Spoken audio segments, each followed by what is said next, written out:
Hi, good morning. ഇന്ന് നമ്മുടെ രണ്ടാമത്തെ ക്ലാസ്സാണ്. പാർട്ണർഷിപ്പ് അക്കൗണ്ട്സുമായി ബന്ധപ്പെട്ടിട്ടുള്ള രണ്ടാമത്തെ ക്ലാസ്. ഇന്ന് നമ്മൾ ഡിസ്കസ് ചെയ്യുന്നത് പാർട്ണർഷിപ്പ് ഡീഡിനെ കുറിച്ചും പിന്നീട് പാർട്ണർഷിപ്പ് അക്കൗണ്ട്സുമായി ബന്ധപ്പെട്ടിട്ടുള്ള ചില നിയമങ്ങളെക്കുറിച്ചുമാണ്. അല്ലെങ്കിൽ ഒരു അക്കൗണ്ടൻ്റ് അറിഞ്ഞിരിക്കേണ്ട ചില നിയമങ്ങൾ, പാർട്ണർഷിപ്പുമായി ബന്ധപ്പെട്ടുള്ള ചില നിയമങ്ങളെക്കുറിച്ച്. ഈ രണ്ട് കാര്യങ്ങൾ മാത്രമാണ് ഇന്ന് നമ്മൾ ഡിസ്കസ് ചെയ്യുന്നത്. ഓക്കെ, നമ്മൾ ആദ്യമായിട്ട് പാർട്ണർഷിപ്പ് ഡീഡിലേക്ക് വരാം. പാർട്ണർഷിപ്പ് ഡീഡ്, ഈ ടേം നിങ്ങൾ കേട്ടിട്ടുണ്ട് അല്ലേ? ഓക്കെ, അപ്പോൾ കഴിഞ്ഞ ക്ലാസ്സിൽ നമ്മൾ പാർട്ണർഷിപ്പ് അഗ്രിമെൻറ്റിനെ കുറിച്ച് പറഞ്ഞിട്ടുണ്ട്. ഫീച്ചേഴ്സ് പറഞ്ഞപ്പോൾ അതിൻ്റെ പ്രാധാന്യത്തെക്കുറിച്ച് നമ്മൾ ചർച്ച ചെയ്തതാണ്. നിങ്ങൾക്കറിയാം, ഒരു പാർട്ണർഷിപ്പ് ഫോം ചെയ്യുന്നത് ഈ പാർട്ട്നേഴ്സ് തമ്മിലുള്ള അഗ്രിമെൻറ്റിൻ്റെ അടിസ്ഥാനത്തിലാണ്.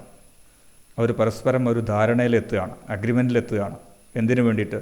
ഒരു ബിസിനസ് തുടങ്ങാനും അതിലെ ലാഭം അല്ലെങ്കിൽ നഷ്ടം പങ്കിടാനുമായിട്ട് അവർ പരസ്പരം ഒരു അഗ്രിമെൻറ്റിലെത്തുമ്പോഴാണ് ഒരു പാർട്ണർഷിപ്പ് ഫോം ചെയ്യുന്നത് അല്ലേ?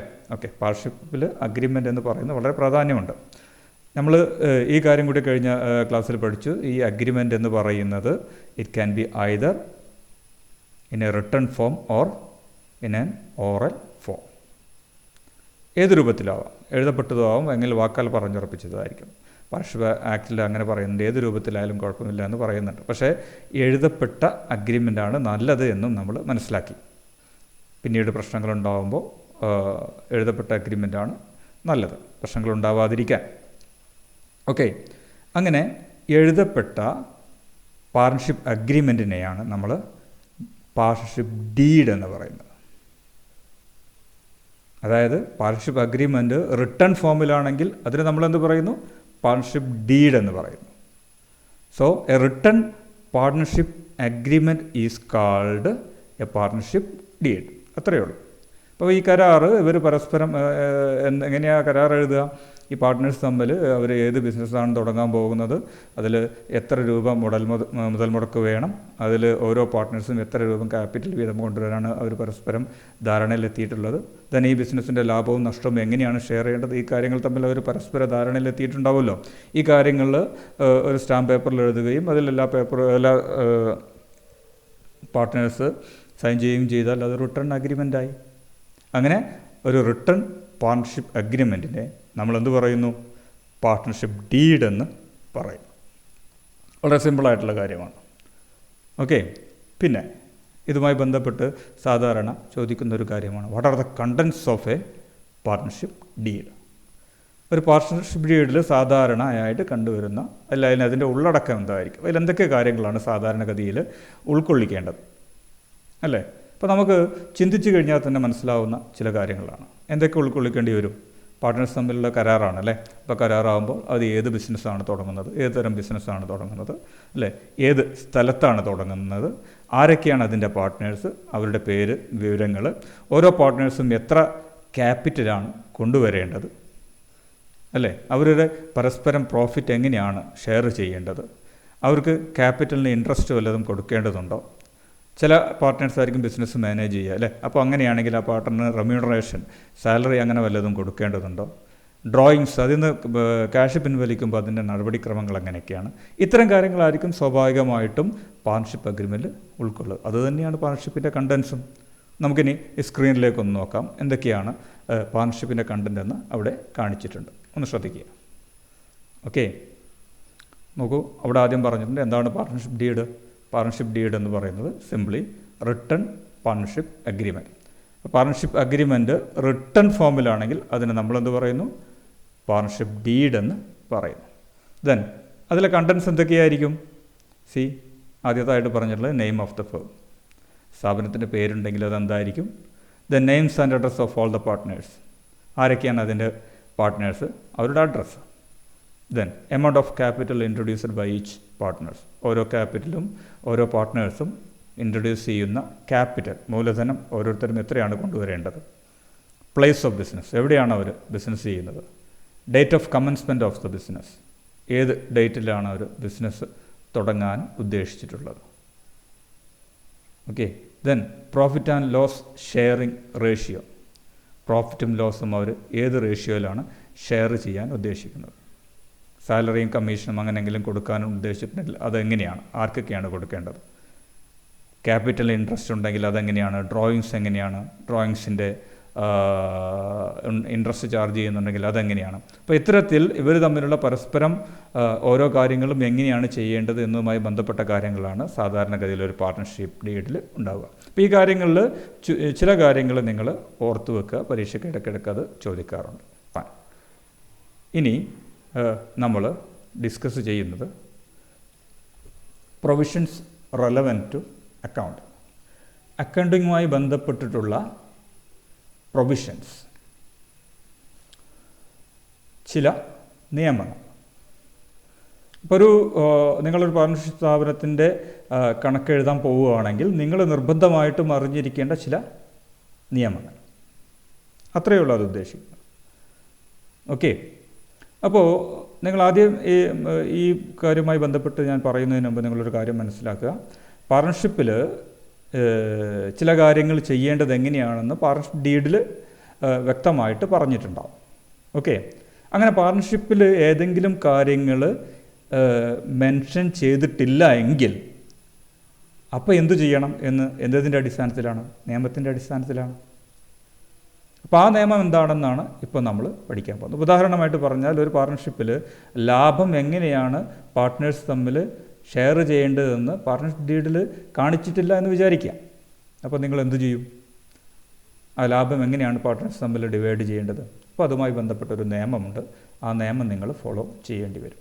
അപ്പോൾ ഇത്തരത്തിൽ അക്കൗണ്ടിങ്ങുമായി ബന്ധപ്പെട്ടിട്ടുള്ള ചില നിയമങ്ങളാണ് നിങ്ങൾ ഇനി പഠിക്കാൻ പോകുന്നത്. ഇത് വളരെ പ്രധാനപ്പെട്ടതാണ്.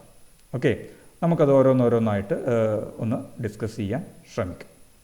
എന്താണ് provisions or laws relevant to accounting? അക്കൗണ്ടിങ്ങുമായി ബന്ധപ്പെട്ട് നിങ്ങൾ അക്കൗണ്ടൻ്റ് എന്ന നിലയിൽ അറിഞ്ഞിരിക്കേണ്ട പ്രധാനപ്പെട്ട നിയമങ്ങൾ.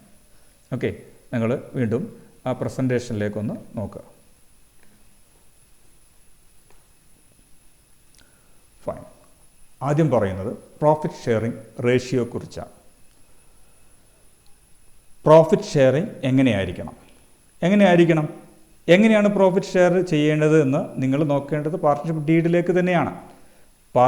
പാർട്ണർഷിപ്പ് ഡീഡിൽ ഏത് വിധേനയാണ് ലാഭം ഷെയർ ചെയ്യേണ്ടത് എന്ന് പറഞ്ഞിട്ടുണ്ടെങ്കിൽ ആ രൂപത്തിൽ തന്നെയാണ് നിങ്ങൾ ലാഭം ഷെയർ ചെയ്യേണ്ടത്, യാതൊരു സംശയമില്ല. പിന്നെ ഈ നിയമം അപ്ലിക്കബിൾ ആവുന്നത് എപ്പോഴാണ്? ഇൻ കേസ് പാർട്ണർഷിപ്പ് ഡീഡ് ഇല്ല, അല്ലെങ്കിൽ തയ്യാറാക്കിയ പാർട്ണർഷിപ്പ് ഡീഡിൽ പ്രോഫിറ്റ് എങ്ങനെയാണ് ഷെയർ ചെയ്യേണ്ടത് എന്ന് വ്യക്തമാക്കിയിട്ടില്ല എങ്കിൽ നിങ്ങൾ എന്തു ചെയ്യണം? ഈ നിയമം ഫോളോ ചെയ്യണം. ഈ നിയമത്തിൽ എന്താ പറയുന്നത്? അങ്ങനെ if the partnership deed is silent on profit sharing ratio, profit എങ്ങനെ ഷെയർ ചെയ്യണമെന്ന് പാർട്ണർഷിപ്പ് ഡീഡിൽ ഒന്നും പറഞ്ഞിട്ടില്ലെങ്കിൽ എന്തു ചെയ്യണം? Profit and losses are to be shared equally. എങ്ങനെയുണ്ട്? തുല്യമായിട്ട് ഷെയർ ചെയ്യണം. ഒരു ഉദാഹരണം ഞാൻ നിങ്ങളോട് പറയാം. സപ്പോസ് 2 പാർട്ട്നേഴ്സ് ഉണ്ട്, 2 പേര് ചേർന്നിട്ട് ബിസിനസ് തുടങ്ങുകയാണ്.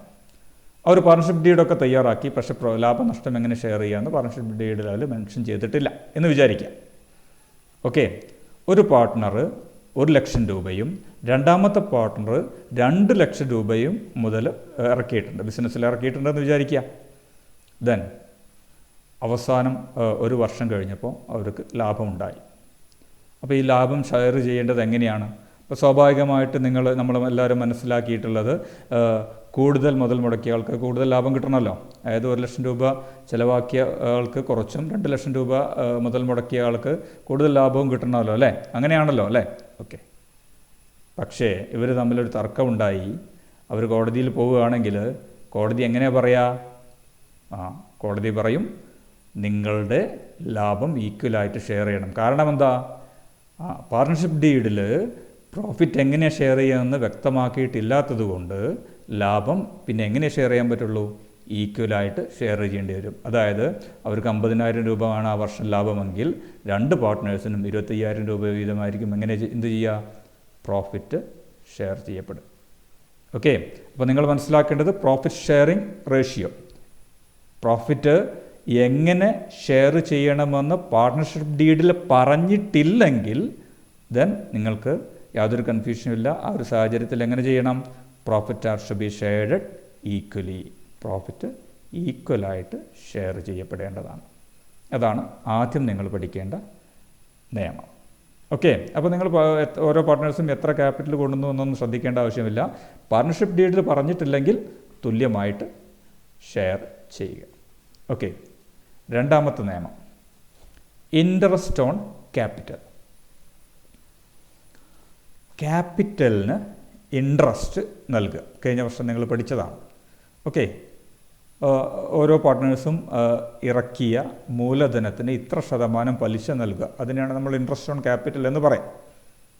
ഇനി നിങ്ങൾക്കൊരു കൺഫ്യൂഷൻ ഉണ്ടാവും, ഇൻട്രസ്റ്റ് ഓൺ ക്യാപിറ്റൽ നൽകണോ വേണ്ടേ എന്നല്ലേ. എന്താ ചെയ്യുക? പാർട്ണർഷിപ്പ് ഡീഡിലുണ്ടോ നോക്കുക.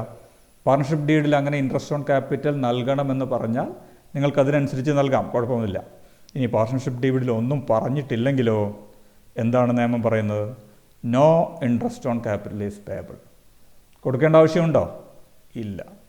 അതായത് ഇൻട്രസ്റ്റ് ഓൺ ക്യാപിറ്റൽ എത്ര നൽകണമെന്ന് പാർട്ട്ണർഷിപ്പ് ഡീഡിൽ ഒന്നും പറഞ്ഞിട്ടില്ലെങ്കിൽ പിന്നെ നമ്മൾ ഇൻട്രസ്റ്റ് ഓൺ ക്യാപിറ്റൽ നൽകേണ്ട ആവശ്യമില്ല. Okay, that is your second point. ഇതുമായി ബന്ധപ്പെട്ട് ഒരു ചെറിയ കാര്യം കൂടി നിങ്ങൾ മനസ്സിലാക്കേണ്ടതുണ്ട്.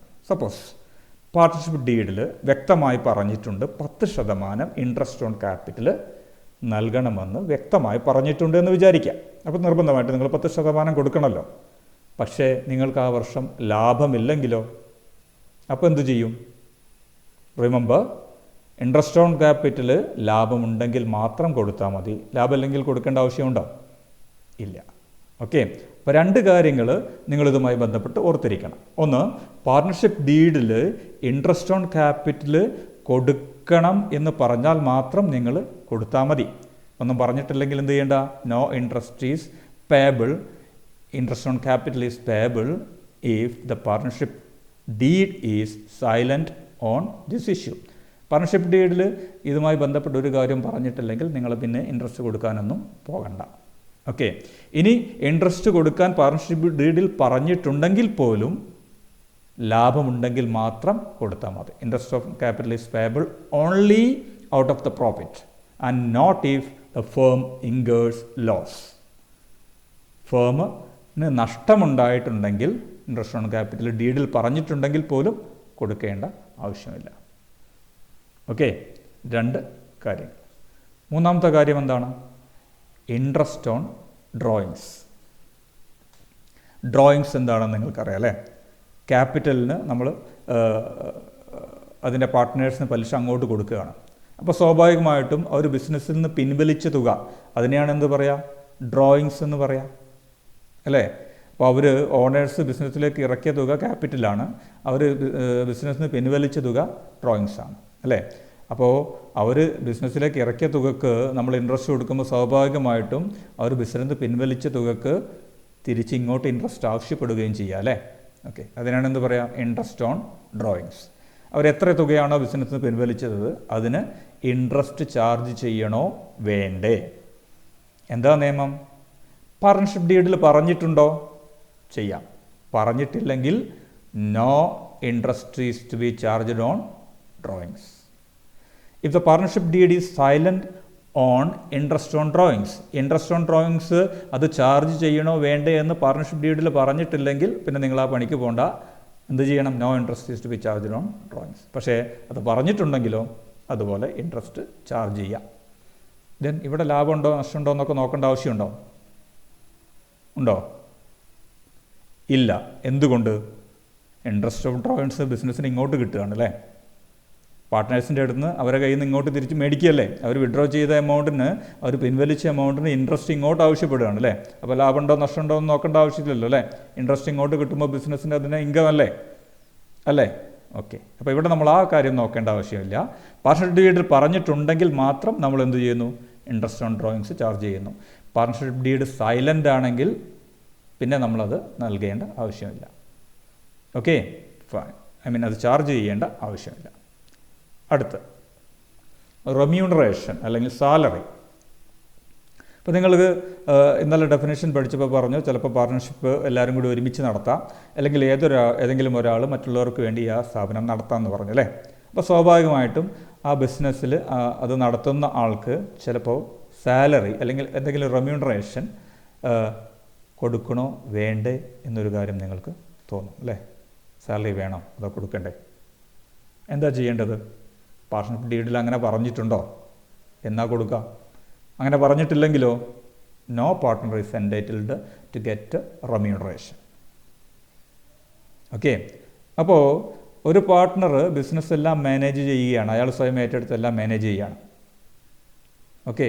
പക്ഷേ പാർട്ട്ണർഷിപ്പ് ഡീഡിൽ അയാൾക്ക് സാലറി കൊടുക്കണം എന്നൊന്നും പറഞ്ഞിട്ടില്ല. ഒരു വർഷം അവസാനം കഴിഞ്ഞിട്ട് അയാൾ പറയുകയാണ് എനിക്ക് സാലറി വേണമെന്ന് പറഞ്ഞാൽ കൊടുക്കാൻ പാടുണ്ടോ? ഇല്ല. എന്തുകൊണ്ടാണ്? സംഭവം ശരിയാണ്, അയാൾ ബിസിനസ് മാനേജ് ചെയ്യേണ്ടത്, ബിസിനസ് രാവിലെ മുതൽ വൈകുന്നേരം വരെ അയാൾ അവിടെ ജോലിയൊക്കെ ചെയ്തിട്ടുണ്ടെങ്കിൽ പോലും അയാൾക്ക് സാലറി കിട്ടാൻ അർഹതയില്ല നിയമപ്രകാരം. എന്തുകൊണ്ട്? നിയമപ്രകാരം കേട്ടോ. എന്തുകൊണ്ട്? കാരണം പാർട്ട്ണർഷിപ്പ് ഡീഡിൽ പറഞ്ഞിട്ടില്ല. പാർട്ട്ണർഷിപ്പ് ഡീഡിൽ അങ്ങനെ പറഞ്ഞിട്ടുണ്ടെങ്കിൽ മാത്രം he's entitled to get salary or remuneration. Okay. അപ്പോൾ ആർക്ക്? പാർട്ട്നേഴ്സിന് കേട്ടോ. പാർട്ട്നേഴ്സിന് സാലറിയോ റെമ്യൂണറേഷനോ കൊടുക്കണ്ടോ വേണ്ടേ എന്ന് എന്തിൻ്റെ അടിസ്ഥാനത്തിലാണ് തീരുമാനിക്കേണ്ടത്? പാർട്ട്ണർഷിപ്പ് ഡീഡിൻ്റെ അടിസ്ഥാനത്തിലാണ്. If the partnership deed is silent on this issue then no salary or remuneration to be paid to the partners. Okay. Next, interest on advances. എന്താ അഡ്വാൻസസ് എന്ന് പറയുന്നത്? അഡ്വാൻസ് നൽകുക, വായ്പ നൽകുക അല്ലേ. അതായത് ക്യാപിറ്റലല്ല, മൂലധനമായിട്ടല്ല, ബിസിനസ്സിന് പ്രത്യേക ഒരു ആവശ്യം വന്ന സമയത്ത് ഏതെങ്കിലും ഒരു പാർട്ട്ണർ തൽക്കാലം അഡ്വാൻസായിട്ട് നൽകി, വായ്പയായിട്ട് നൽകിയെന്ന് വിചാരിക്കുക. അതായത് ബിസിനസ്സിന് ഒരു 50,000 രൂപ ആവശ്യമുണ്ട്, ബാങ്കിൽ പോയിട്ട് വായ്പ എടുക്കുന്നതിന് പകരം ഒരു പാർട്ട്ണർ അത് അഡ്വാൻസായിട്ട് തൽക്കാലത്തേക്ക് അഡ്വാൻസായിട്ട് നൽകിയെന്ന് വിചാരിക്കുക. ഈ തുകക്ക് പലിശ കൊടുക്കണോ വേണ്ടേ എന്നാണ് ചോദ്യം. എന്താ നിയമം പറഞ്ഞിട്ടുള്ളത്? Entitled to get 6% per annum. അതിന് 6% വരെ പലിശ നിങ്ങൾക്ക് കൊടുക്കാവുന്നതാണ്. 6%. അതിലപ്പുറത്തേക്ക് കൊടുക്കണമെങ്കിൽ എന്ത് വേണം?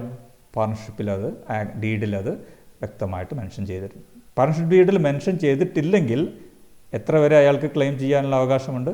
6% വരെ. അയാൾ അഡ്വാൻസ് ചെയ്ത തുകയുടെ കാലാവധി എത്ര എമൗണ്ട് ആണോ അത് എത്ര കാലത്തേക്കാണോ എന്നതിൻ്റെ അടിസ്ഥാനത്തിൽ 6% വരെ, വർഷത്തിൽ 6% വരെ അയാൾക്ക് ചാർജ് ചെയ്യാനുള്ള, അയാൾക്കത് കിട്ടാനുള്ള അവകാശമുണ്ട്. ഓക്കെ. ഈ 5 നിയമങ്ങളാണ് നിങ്ങൾ പഠിച്ചിരിക്കേണ്ടത്. ഇതുമായി ബന്ധപ്പെട്ടിട്ടുള്ള ചോദ്യങ്ങൾ നിങ്ങൾക്ക് പരീക്ഷയ്ക്ക് പ്രതീക്ഷിക്കാവുന്നതാണ്, ഇടയ്ക്കിടയ്ക്ക് ചോദിക്കാറുണ്ട്. അപ്പോൾ ഈ നിയമങ്ങൾ, ഈ 5 നിയമങ്ങൾ നിങ്ങൾ നിർബന്ധമായിട്ടും നല്ല രീതിയിൽ തന്നെ പഠിക്കുകയും അത് മനസ്സിലാക്കുകയും. ഓക്കെ. ഇനി ഇത്രയും പഠിച്ച കാര്യങ്ങളുടെ അടിസ്ഥാനത്തിൽ ഇന്ന് നിങ്ങൾക്ക് ഞാൻ ചെറിയൊരു അസൈൻമെൻറ്റ് തരികയാണ്. ഓക്കെ. അതിൻ്റെ ഉത്തരം നിങ്ങൾ നാളെയല്ല, ഇനി ശനിയും ഞായറുമാണ്. ഓക്കെ. അപ്പോൾ നമുക്ക് ഓൺലൈൻ ക്ലാസ്സിനും നമുക്ക് അങ്ങനെ ഒരു അവധി വെച്ചിട്ട് തിങ്കളാഴ്ചയായിരിക്കും ഇനി നമ്മൾ ക്ലാസ്സുമായിട്ട് വരിക. അപ്പോൾ തിങ്കളാഴ്ചക്ക് മുമ്പായിട്ട് ഈ ഉത്തരങ്ങൾ കണ്ടെത്തി നിങ്ങളതിൻ്റെ ആൻസറുമായിട്ട് റെഡി ആയിട്ടിരിക്കുക. മാത്രമല്ല ഈ ചോദ്യവും അതിൻ്റെ ആൻസറുകളും നിങ്ങൾ നോട്ട്സിൽ എഴുതേണ്ടതാണ്. അപ്പോൾ നിങ്ങൾ കഴിഞ്ഞ ക്ലാസ്സിൽ പാർട്ണർഷിപ്പിൻ്റെ മീനിങ്ങും പിന്നീട് അതിൻ്റെ പ്രത്യേകതകളും എഴുതി കഴിഞ്ഞാൽ പിന്നെ പാർട്ണർഷിപ്പ് ഡീഡ് എന്താണ്, അതിൻ്റെ കണ്ടൻറ്റ് എന്ന് അത് എഴുതുക. പിന്നീട് ഈ നിയമങ്ങൾ നിങ്ങൾ നോട്ട്സിൽ എഴുതുക. അതിനുശേഷം ഈ ചോദ്യവും അതിൻ്റെ ഉത്തരങ്ങളും എഴുതുക. ഓക്കെ. ഇനി ചോദ്യം നിങ്ങൾക്ക് കാണാവുന്നതാണ്.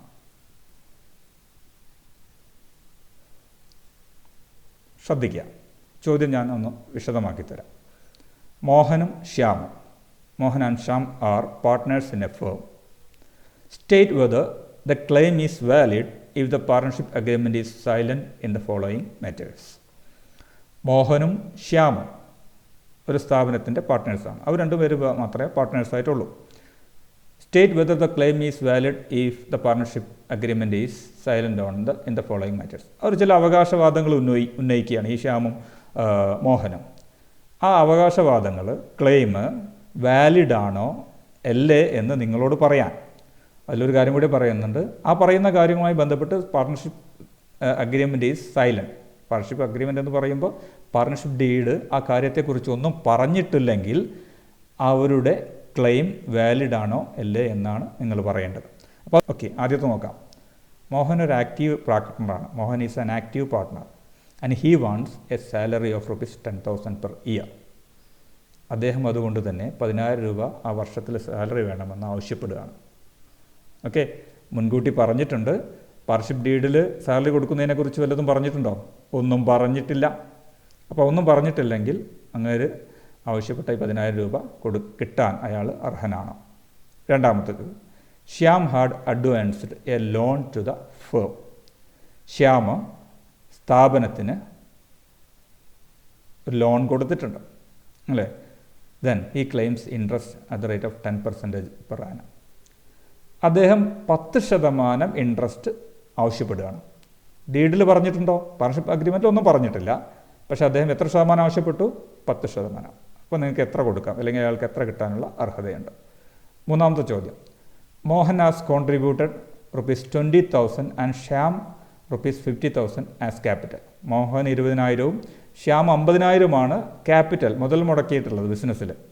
Mohan wants equal share in profit. പക്ഷേ അങ്ങനെയാണെങ്കിൽ പോലും മോഹന് പറയാണ് അയാൾക്ക് തുല്യ ഷെയർ വേണം, ഈക്വൽ ഷെയർ വേണം പ്രോഫിറ്റിൻ്റെ. അദ്ദേഹത്തിന് അതിനുള്ള അവകാശമുണ്ടോ? മോഹൻ 20,000 ഇറക്കിയിട്ടുള്ളൂ, ശ്യാം 50,000 ഇറക്കിയിട്ടുണ്ട്. പക്ഷേ മോഹൻ എത്ര ആവശ്യപ്പെടുന്നു? തുല്യ ഷെയർ വേണമെന്ന് പറയാണ്. പാർട്ണർഷിപ്പ് ഡീഡിൽ എങ്ങനെയാണ് പ്രോഫിറ്റ് ഷെയർ ചെയ്യണമെന്ന് ഒന്നും പറഞ്ഞിട്ടുമില്ല.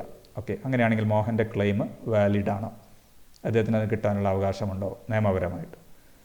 അവസാനത്തെ പോയിന്റ് പറയുന്നത്, Shyam wants interest on capital to be credited at 6% per annum. ശ്യാമിന് ഇൻട്രസ്റ്റ് ഓൺ ക്യാപിറ്റൽ വേണമെന്ന് പറയുകയാണ്. എത്ര ശതമാനം വേണമെന്ന് പറയുന്നു? 6% വേണമെന്ന് പറയുകയാണ്. അത് കിട്ടാനുള്ള അർഹത അവകാശം അയാൾക്കുണ്ടോ? പാർട്ണർഷിപ്പ് ഡീഡിലൊന്നും പറഞ്ഞിട്ടില്ല കേട്ടോ. ഓക്കെ, അപ്പോൾ ഈ 4 കാര്യങ്ങളുടെയും ഉത്തരം, നിയമപരമായിട്ടുള്ള ഉത്തരം എന്തായിരിക്കുമെന്ന് അടുത്ത ക്ലാസ്സിൽ എഴുതിയിട്ട് വരിക. വളരെ സിമ്പിളാണ്. സോ വീക്കെൻഡിന് ശേഷം നമുക്ക് തിങ്കളാഴ്ച വീണ്ടും കാണാവുന്നതാണ്. Okay, so enjoy your weekend. Thank you.